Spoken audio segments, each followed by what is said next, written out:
Okay, hello. Am I on? 1, 4, 3. I am. I'm on. Everybody, this is the May update for things that remain. First of all, I just want to thank you again for the very fact that you're even dialing into this and are interested in this. We really are grateful for your continued support and your prayers and your interest in that, in what we're doing here. A couple of things that are part of my recent updates, in fact, maybe all of them, has to do with like updating you on the ministry, what I'm up to, what we're doing here at TTR, but also my health, which has been an issue for quite a bit of time since I got diagnosed with this idiopathic pulmonary fibrosis thing. But my health is also why you haven't heard from me since we got back from Ireland, because when I got back, and by we I mean Dave Bricky and myself got back from Ireland, I've been very, very sick, maybe as sick as I've ever been, at least for a very long time. There's been a viral thing in my lungs. They checked several times for pneumonia, and that was negative, and we were grateful for that.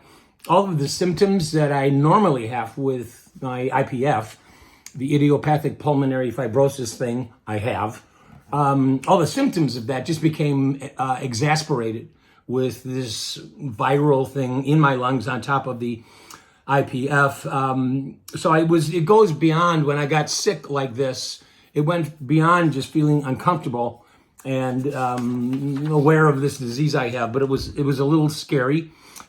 Scary because it wouldn't clear. I first got sick with this viral thing in my lungs and chest the first weekend of April. This is the end of May, and it hasn't completely cleared, but I'm much, much better than I was. And I would encourage you, we just ask you, if you're following us, to keep us in your prayers relative to the health thing. It continues to be an issue that we're needing to navigate, pushing against limits, but accepting limits. It's always hard to know when to do what. So that's there. It's kind of always there. The viral infection made it worse this time, but we're coming out on the other end of that. The trip to Ireland, I just want to bring you up to speed on that. It was a joy, particularly because this time, David Bricky, who is the new pastor now at Open Door, my replacement, he's not new anymore. He's been here 3 million years so far. But I think you know that the friendship I have with Dave is wonderful and unusual, and the connection I have with Ireland, particularly this one church, Newton Breda Baptist Church in Belfast, Northern Ireland, has been there, and the relationship is growing for almost 30 years. I don't go every year for 30 years, but over a 30-year span of time, I've continued to go back to Newton Breda Baptist Church, to men's retreats, to staff meetings, to preaching in the church, blah, blah, blah. This last time, the present pastor, Pablo Murphy, is a guy that I met when he was 15 years old. That's how long I've been going to Newton Breda. That the pastor they have now, who's actually Dave Bricky's age, and that was a fascinating thing to watch those two guys connect, is a guy I met when he was 15 years old, which gives it some perspective and some sense of, wow, this has been going on a long time. It's very, very deep. We started the weekend, Dave Bricky and I did, in Newton Breda with a men's retreat. We were about 2 hours northeast of Belfast in the church in a place called Bush Mills.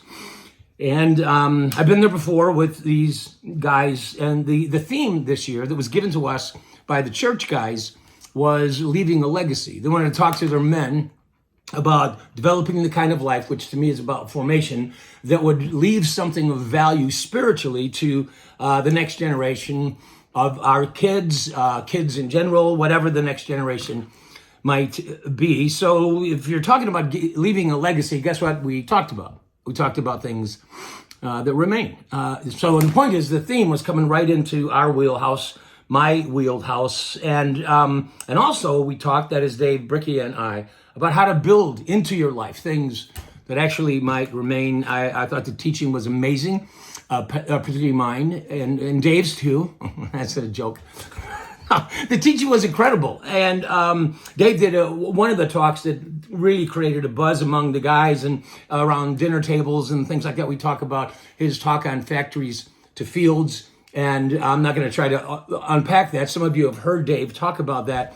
It was an incredible thing, and it was powerful for me to watch the guys receive Dave and begin to lean into Dave. It was one of the great joys of my time there. It was incredible to watch that happen. One of the things that occurred to me while I was there, and part of it was I wasn't feeling really well because of this viral thing I had, was that I couldn't have done that retreat. I couldn't have done that whole week without Dave there. It was very fortuitous.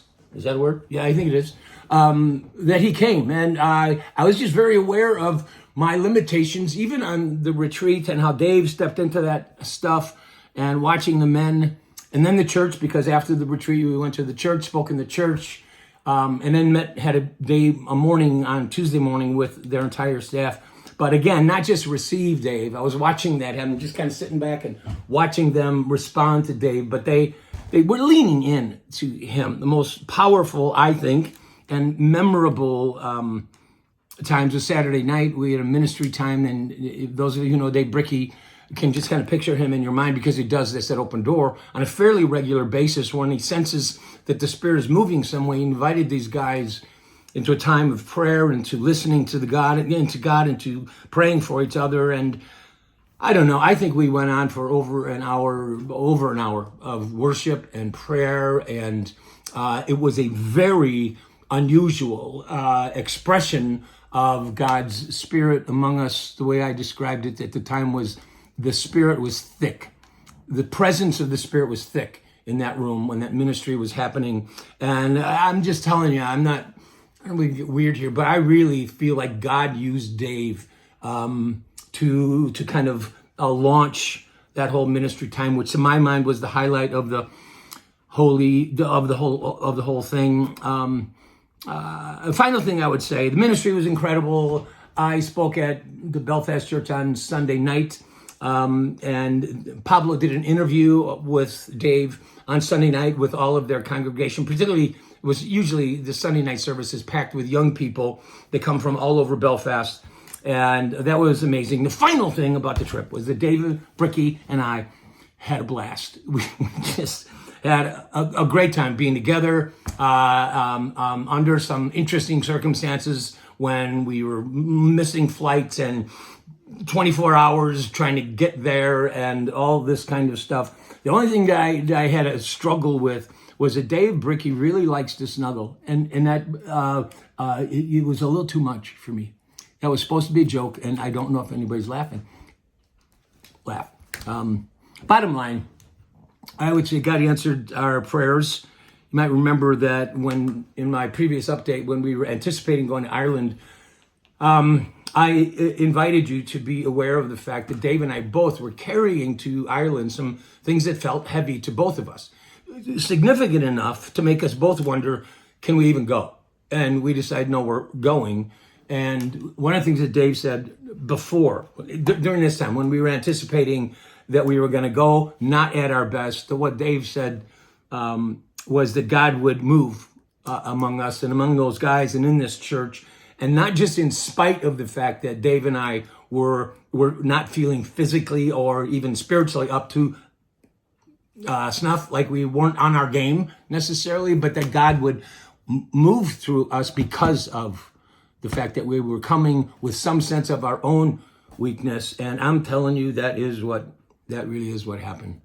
And thanks be to God for his incredible gift. So that's it for now. Again, grateful for your prayers and your support and your interest. Keep those cards and letters coming. We don't get any cards or letters, but keep them coming. And just appreciate all you do and your interest and support. Again, I said it again already. Is that redundant? I think it is. Goodbye. I love you. Appreciate it.